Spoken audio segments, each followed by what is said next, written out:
Alright everyone, Sawyer189 here. We got another episode of Random Reviews.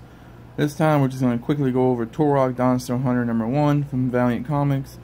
Not to be confused with Valiant Entertainment, that is the rebranding that they did in the early, mid-2000s. This is going to be the 1990s original Valiant Comics. That, in my opinion, is actually better. Everybody's opinion is a little different, but in my opinion, it was more well put together in the 90s.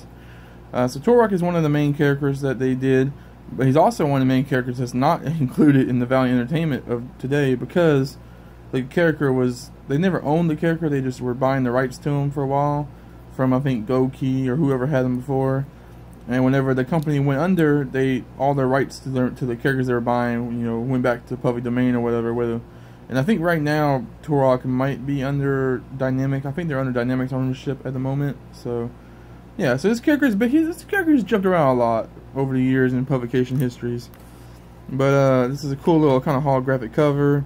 Mine's pretty beat up, as you can see. There's some serious spine damage and creases or whatever in this issue. But so I'm not a big fan of the art, honestly.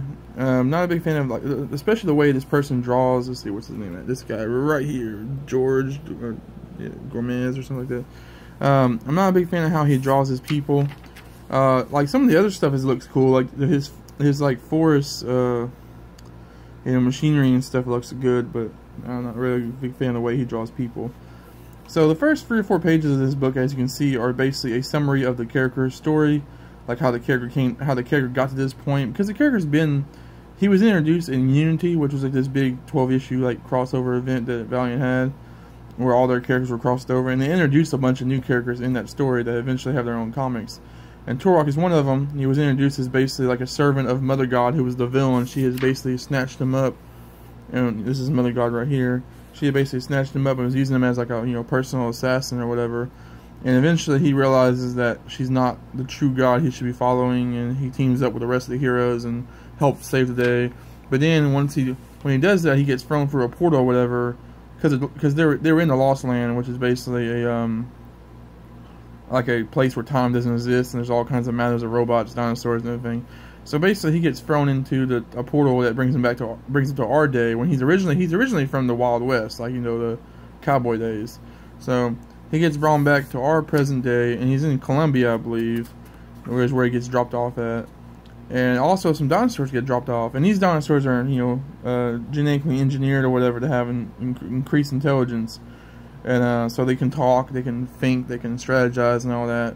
So he's basically dedicated himself to killing these dinosaurs, because the dinosaurs basically ravaged his village of the people that he had became friends with in the Lost Land, and they killed all of his people, including his long life partner that he had brought with him from the past, or came with him from the past.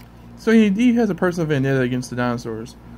So so in this issue, he has a fight with the dinosaurs. He falls off a cliff, and he eventually gets saved by this woman that's in the village.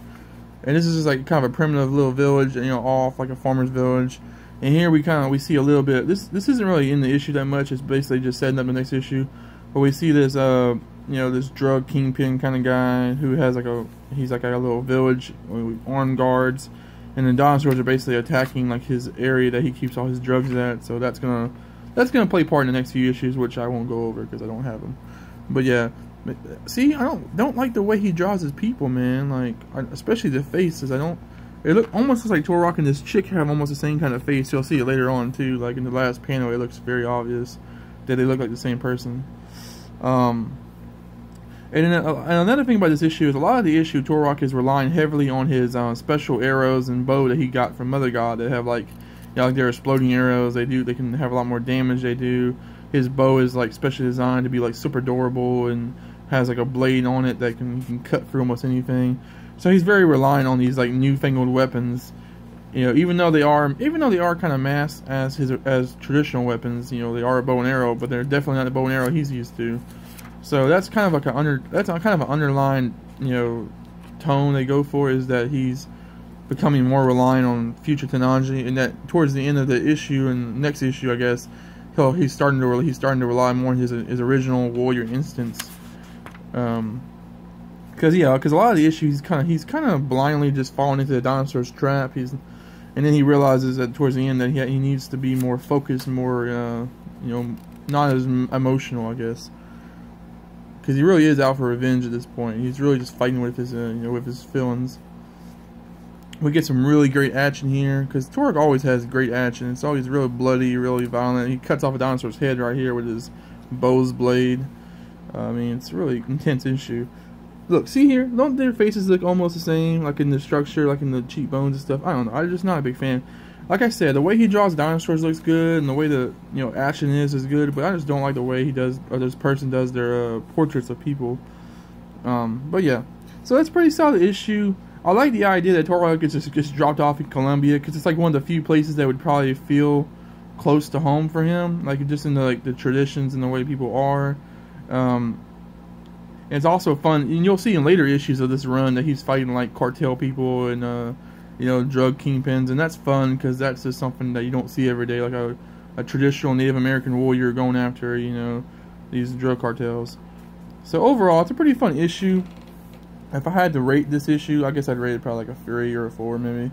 It's really fun. I'm not a big fan of the art, but it's a cool story. It's a good beginning to a series, and it's a very interesting character. Who's got a lot of background by this point. So yeah, check out Valiant if you want, man. Like I'm sure they got like collections of this character by now. So Turok's always been a fun character. Even the new stuff that Dynamic puts out is pretty cool too. It's that stuff is more focused on him being in the Lost Land and him interacting with different characters from different time periods. Like you got some Crusaders in there and stuff. That's actually a pretty cool series. Check that out. So yeah, thank you guys for watching, and stay tuned for more reviews.